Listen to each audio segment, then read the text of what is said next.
Guys, how are y'all doing? Hope you're all doing fine. Today we are going to be learning how to read a transit chart. Guys, before reading a transit chart, you have to learn how to read a birth chart. So let's start. So, let's have an introduction to transit chart first. So, before learning transit chart, you have to read the birth chart. Okay. So if you know how to read the birth chart, then this will be super easy for you. And yeah. Okay. Okay, so guys, in the middle of the transit chart is birth chart. In the middle of the transit chart is the birth chart, and the rest is just transit chart. The transit chart is comparing how the sky, the transit chart is comparing how the sky looked at your time of birth versus how it will look like in the future, or how it is looking like. Okay, so let's learn how to read. Oh yeah, guys, by the way, with transit chart, you can predict the future also. By reading the transit chart, you can also predict the future. So let's start. So all you need to know to calculate the transit chart is your birth time and the time of the transit. So means transit just means transit in astrology means the planet saying hello planet and going. Transit in astrology just means a planet walking by another planet. And some of y'all still don't know the meaning of transit. Okay, you know what? Anyways, let me stop being savage let me stop being savage and teach y'all transit chart, because I'm being savage instead of teaching my viewers how to read transit chart. Okay, now let's start. Let me just do this, huh? Okay, yeah. So let's start. So, as I said, the transit chart compares how the sky looked at your time of birth versus now, or the future. And yeah, let's learn how to read. So, for example, this is a moon. Yes, this is the moon. And Mars. Yeah, Mars. Pretend the moon. Oh, eight house, eight house, eight house. Perfect. So this is the moon, and this is the Mars. This thing is Mars, and this thing is moon. The moon represents your emotions. And the Mars represents your anger. So, if Mars is transiting your, then it's that you're gonna be angry for that time. Because see, angry plus emotion is equal to more angry, right? And Mars represents anger and Moon represents emotions. So that means very much anger. Yes? Great. So now, as we can see, the Mars is in the 8th house and the Moon is in the 1st house. Wait. One. So let's just start. So, as we can see, the Moon is in the 1st house and the Mars is in the 8th house. 8th house is the house of transformation, and 1st house is the house of self.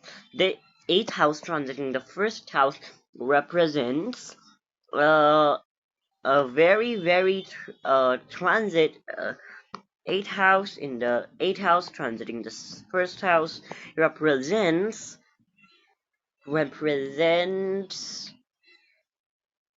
a transformation in yourself, because 8th house represents the transformation and 1st house represents the self.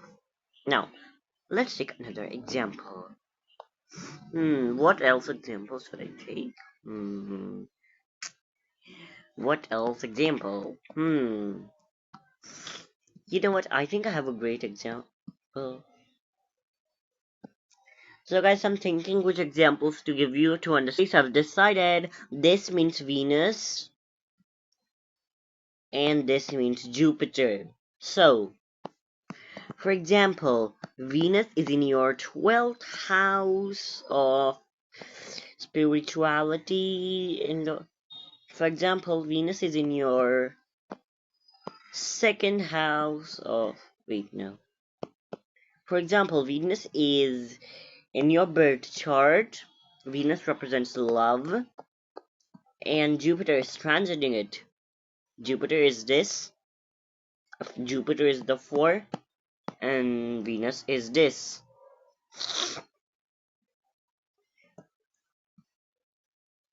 Now, Jupiter represents growth.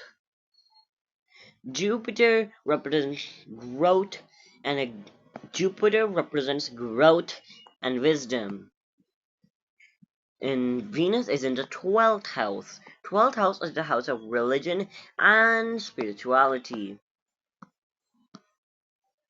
And the Venus is in the 12th house, meaning that that person is very, very good at spirituality and very, very loving when it comes to spirituality. And the Jupiter in the 12th house is transiting their Venus in the 12th house this time. This means that Jupiter represents growth, Venus represents love. Venus is in the 12th house, which represents spirituality. This means that in spirituality they will have growth and love. This means that means that. So yep. By the way, guys, a transit chart doesn't look this empty. A transit chart actually looks chaotic, but you're lucky I'm simplifying it for you. By the way, guys, if you did not understand anything, please tell me if you did not understand anything. Yeah, guys, please tell me if you did not understand anything. So yeah. Next, wait, I'm taking off another. Okay, guys, so we have learned how planets impact each other when they are transiting each other, and we are still gonna learn that. Because see, the only thing you need to know in astrology to predict the future is transit chart, birth chart, and planetary signs in even and aspects. That's all you need to know in astrology to predict things. So let's say in a random house. Let's say in a random house. In the house. Wait, what is Saturn's symbol? Okay. So this is Saturn and this is the moon. And this is Neptune. So Neptune represents spirituality. And Neptune is a random house. Let's call that the 5th house. Yeah, 5th house. And the Jupiter and Moon are transiting Neptune in the 3rd house. Can you guess what this means? I'm letting you guess what this means. Come on, guess. Oh my god, Lotinga Studio posted. Oh my god, guys, after this video, I have to watch her video. So guess what this means.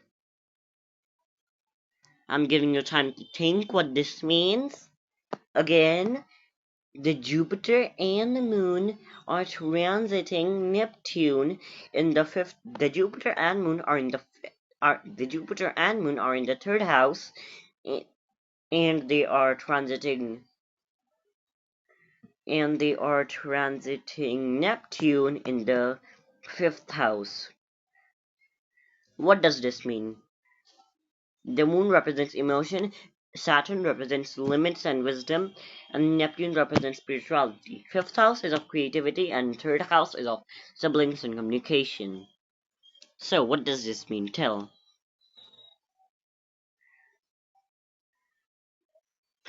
So, if you said that emotional limit, so guys, if you said that limit because of emotions in creativity, will be there, then you are correct. Okay, bye.